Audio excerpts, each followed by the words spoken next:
बच्चों, welcome to शिक्षा मिलता। माय नेम इज आशीष ध्यानी। आज हम पढ़ेंगे गैस लिक्विड सॉल्यूशंस। ठीक है, हेनरीज लॉ एक इम्पॉर्टेंट पार्ट है तुम्हारे लिक्विड सॉल्यूशंस का, और बोर्ड्स पे भी इसमें क्वेश्चंस आते हैं। ठीक है, काफ़ी बार आ चुके हैं, और जेई में सो फार बहुत कम क्वेश्चन आए, लेकिन आ सकते हैं। 2009 में एक क्वेश्चन आया था इसके ऊपर। ठीक है, उसको भी डिस्कस करेंगे यहाँ पर। तो हेनरीज लॉ क्या है? हेनरीज लॉ है बेसिकली गैस लिक्विड सॉल्यूशंस के बारे में। अब ये फर्स्ट करो कि हमने एक कंटेनर लिया, ठीक है जी, कंटेनर लिया और इसमें हमने एक पिस्टन लगा दिया। ठीक है जी, इस कंटेनर में एक लिक्विड बी है और कोई गैस बी, कोई लिक्विड ए है और कोई गैस बी है। ठीक है, यहाँ पे ए लिक्विड के मॉलिक्यूल्स हैं, ठीक है जी, और यहाँ पे बी गैस के मॉलिक्यूल्स।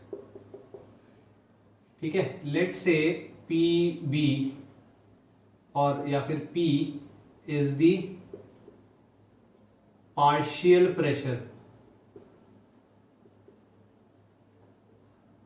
Of B gas. ठीक है, और इस बी गैस के जो मॉलिक्यूल्स हैं उनका mole fraction X B is mole fraction gas B in liquid A.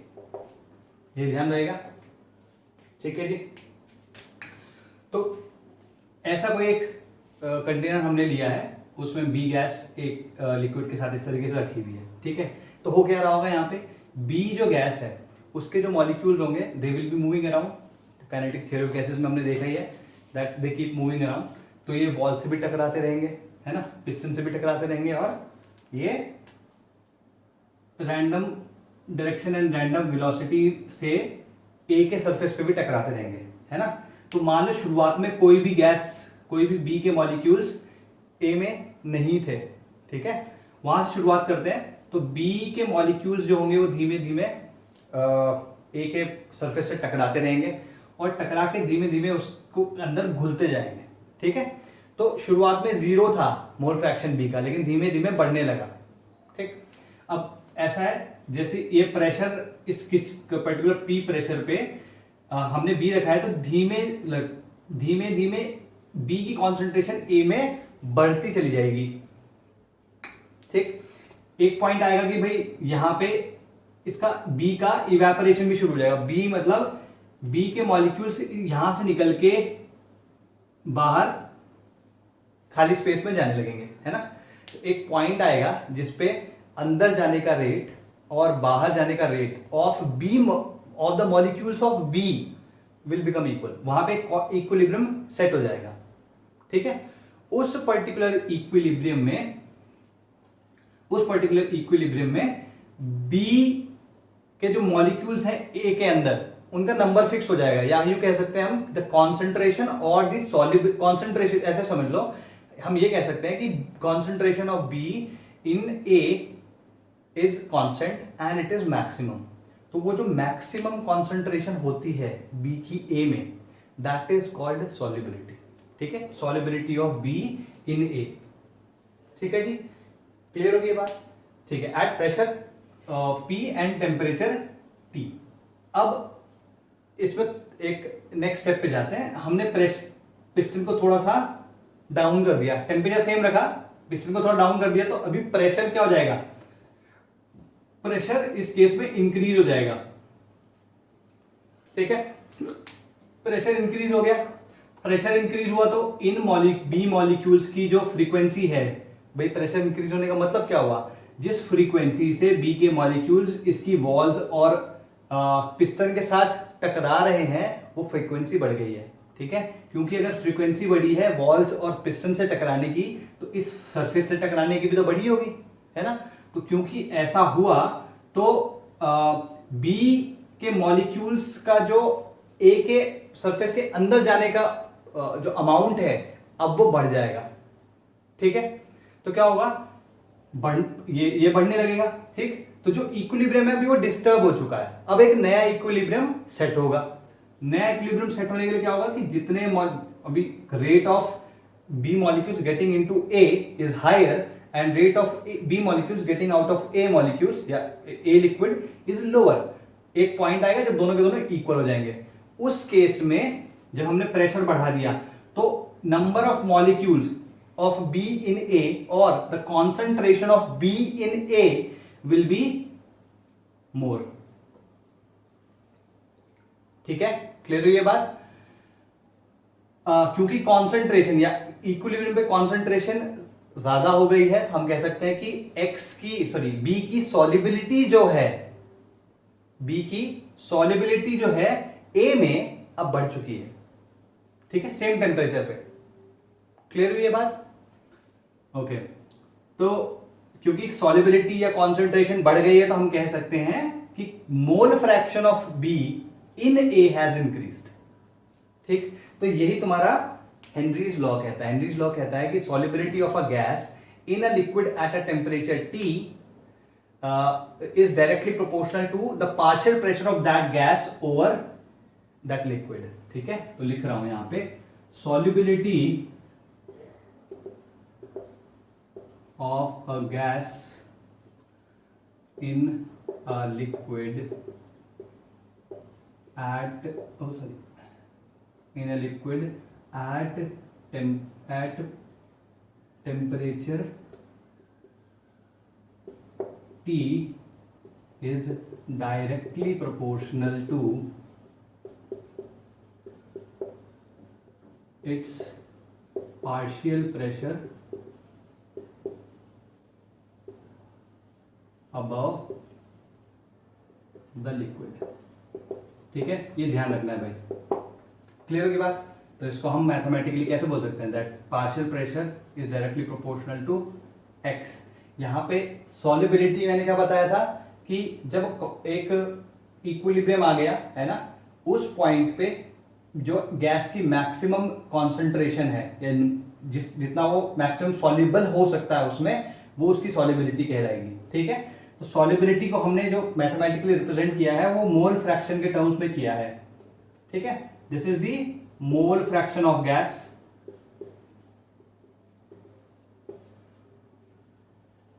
at pressure P and temperature T। This is partial pressure of gas।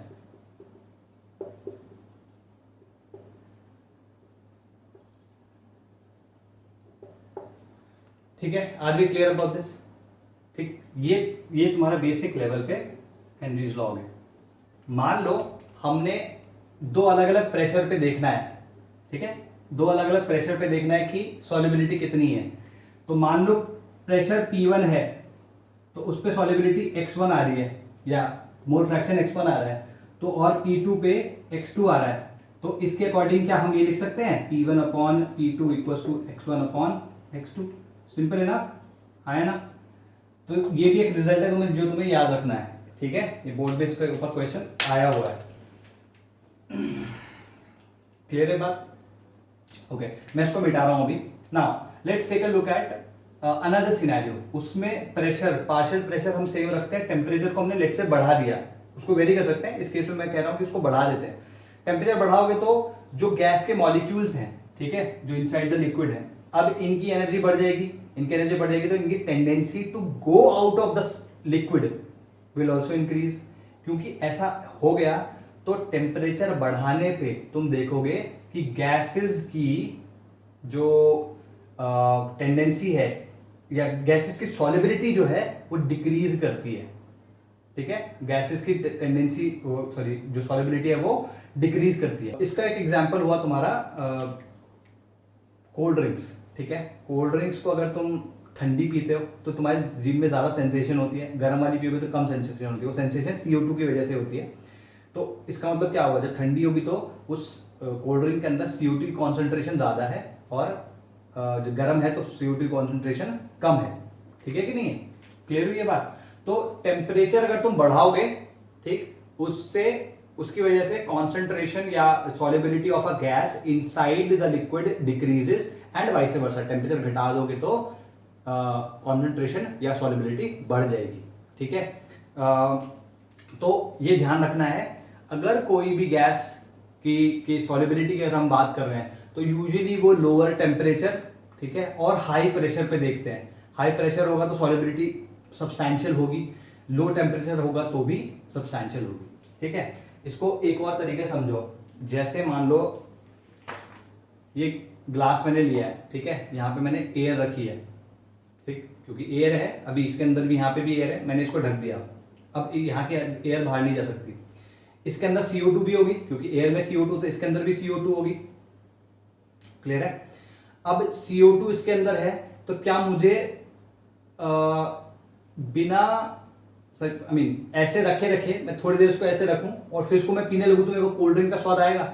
नहीं आएगा ना। इसका मतलब क्या हुआ, जो CO2 का अमाउंट किसी कोल्ड ड्रिंक से हमें मिल सकता है ना, वो इसमें नहीं मिलेगा। इसका रीजन क्या है कि इसके ऊपर जो CO2 था उसका अमाउंट कम है, उसका पार्शियल प्रेशर कम है। क्योंकि पार्शियल प्रेशर कम है तो इसकी सॉल्युबिलिटी इनसाइड दिस वाटर और दिस लिक्विड इज लो। जबकि कोल्ड ड्रिंक में क्या करते हैं, उसका टेम्परेचर एक तो लो रखते हैं, ठीक, और दूसरा उसमें हाई प्रेशर पे CO2 टॉप से बंद करके हाई प्रेशर पे CO2 यहां पे डाल देते हैं, तो वो CO2 यहां पे घुल जाती है। Did you get this? I think you got this. Okay, now let's move ahead. ठीक है, तो इसको मैथमेटिकली हम लिख सकते हैं P equals to KH x। ठीक है जी, P equals to KH into x। P is the partial pressure, K is Henry's law constant. ठीक है, और ये तुम्हारा मोल फ्रैक्शन हो गया। अब हमने इसको मैथमेटिकली यूजेबल फॉर्म में, पार्शियल प्रेशर यूजेबल फॉर्म में एक्सप्रेस कर लिया। क्लियर होगी बात? कभी कभी किसी बुक में ये इस तरीके से उल्टा भी दिया होता है, ऐसे दिया होता है भाई, x इक्वल्स टू K-HP, इस तरीके से भी दिया होता है। तो बेसिक लेवल पे दोनों के दोनों सेम है, बस ये है कि एक केस में हमने KH को यहां पे रखा है, ठीक है ना, मतलब कांस्टेंट ऑफ प्रोपोर्शनैलिटी हमने x के साथ मल्टीप्लाई कर दिया है, और इस केस में हमने कांस्टेंट ऑफ प्रोपोर्शनैलिटी K-HP के साथ मल्टीप्लाई कर दिया है। ठीक है, इसकी अगर जो भी यूनिट्स होंगी इस वाले की एकदम रेसिप्रोकल होगी, है ना। ठीक है, तो ज्यादा सोचना नहीं है, सिंपल चीजें हैं। तुम्हें मान लो ऐसा होता है कि किसी क्वेश्चन में वो KH की वैल्यू देता है, तो KH की वैल्यू को देख के, उसकी यूनिट को देख के तुम्हें पता लगाना है। KH के बारे में जान लेते हैं। ठीक है, KH की कैरेक्टरिस्टिक्स ऑफ KH लिख लो भाई। पहला KH, क्योंकि देख रहे हो x इज मोल फ्रैक्शन, इसकी यूनिट नहीं होती है, तो इसका मतलब क्या हुआ, इसकी यूनिट और इसकी यूनिट सेम होनी चाहिए। That means KH has the same unit as that of pressure. ठीक है, प्रेशर की यूनिट्स होंगी, पहली चीज। दूसरी चीज, डिफरेंट गैसेस के लिए KH की जो वैल्यू होती है वो डिफरेंट होती है, ये ध्यान रखेगा। ठीक है, डिफरेंट गैसेस के लिए सेम टेम्परेचर, सेम प्रेशर रख और सेम सॉल्वेंट रखते हुए डिफरेंट गैसेस की डिफरेंट KH की वैल्यू होगी। तीसरा, अगर तुमने टेम्परेचर सेम रखा है, प्रेशर सेम रखा है और तुमने गैस भी सेम रखी है, लेकिन तुमने सॉल्वेंट डिफरेंट कर दिया या लिक्विड डिफरेंट कर दिया जिसमें सॉल्युबिलिटी ऑफ गैस देखनी है, ठीक है, तो क्या होगा, उसमें भी KH डिफरेंट होगा। तो KH of a given gas will be different in different solvents. Clear? चौथा, अगर तुमने टेम्परेचर इंक्रीज किया तो KH की वैल्यू इंक्रीज कर जाती है। ठीक है, तो ये कहां से आ रहा है इसमें देखते हैं। मैंने तुमको क्या बताया था, at a fixed pressure temperature बढ़ाओगे तो सॉल्युबिलिटी ऑफ गैस क्या करती है, डिक्रीज करती है ना, वो यहां से पता चलेगा। तुमने प्रेशर सेम रखा है तो ये साइड कांस्टेंट हो गई। ठीक है, ये साइड कांस्टेंट हो गई, ये साइड कांस्टेंट हो गई। इसका मतलब मैं ये कह सकता हूं C is equal to X into Y, या ये कह लो C is equal to KH into X, KH into X. अब क्योंकि ये कांस्टेंट हो गया है, अगर मैं इसकी वैल्यू बढ़ाता हूं तो इसकी वैल्यू क्या करेगी, डिक्रीज करेगी, ठीक है ना। x into y equal to constant, तो अगर मैं x की वैल्यू बढ़ाऊंगा तो y की वैल्यू घटेगी, या y की वैल्यू बढ़ाऊंगा तो x की वैल्यू घटेगी, ठीक है। तो अगर मैं टेम्परेचर बढ़ा रहा हूं तो x की वैल्यू क्या कर रही है, डिक्रीज कर रही है ना टेम्परेचर बढ़ाने पे, तो kh की वैल्यू क्या करनी चाहिए, इंक्रीज। क्लियर होगी बात, ठीक है। फिफ्थ पॉइंट, अगर like higher the value of kh for a given gas, lower will be its solubility in that liquid, ठीक है। इसी का एक्सटेंशन है जो मैंने अभी बोला, दोबारा बोल रहा हूं, higher the value of kh, lower will be the solubility of a gas in that particular liquid. Clear, ये जी तुम्हारा। अच्छा ठीक है, यहां पे मैंने ये बोला था, यहां पे क्या था, kh की जो यूनिट थी वो प्रेशर के सेम आ रही थी। यहां पे अगर तुम ध्यान से देखो तो इस केस में ये उल्टा है, ये k डैश h की जो वैल्यू होगी वो डेफिनेटली इसकी रेसिप्रोकल होगी, और इसकी यूनिट होगी 1 बाय बार या बार इनवर्स और एटम एटमॉस्फेयर इनवर्स या पास्कल इनवर्स, इस तरीके से कुछ होगी, ठीक है। ये इस केस में ऐसा भी कुछ क्वेश्चंस आते हैं, ऐसे आएंगे तो कोई टेंशन ही नहीं है। तो तुम्हें के एच की वैल्यू और उसकी यूनिट देख के बता सकते हो तुम कि कौन सा वाला तुमको फॉर्मूला यूज करना होगा।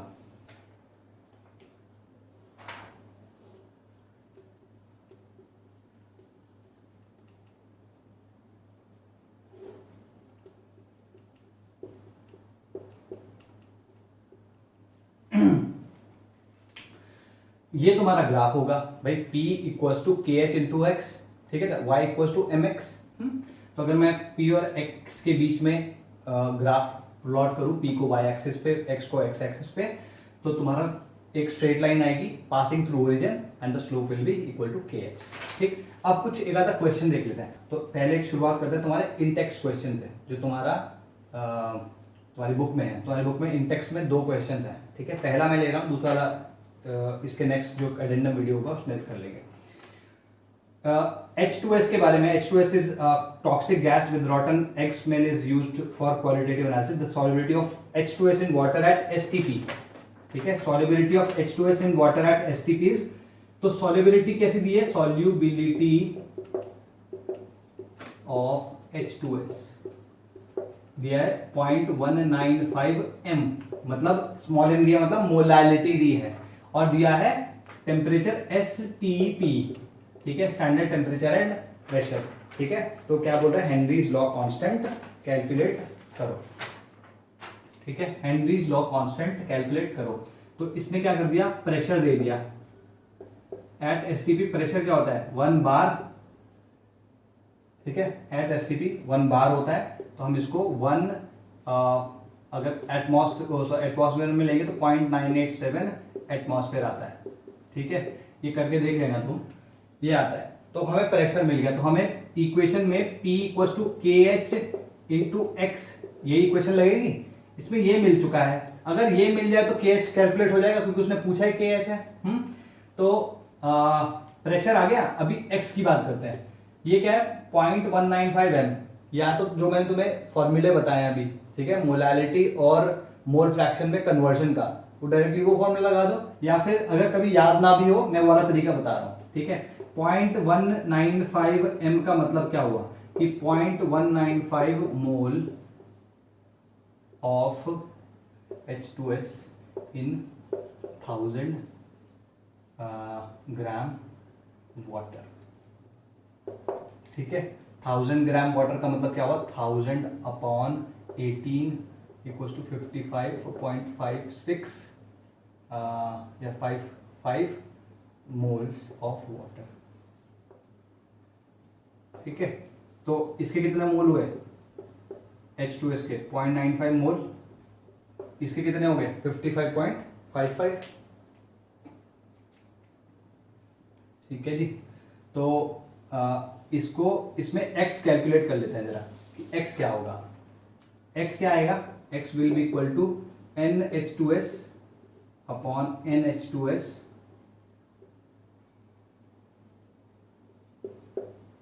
H2S प्लस NH2O, यहाँ पे डाल दो 0.195 अपॉन 0.195 प्लस 55.55।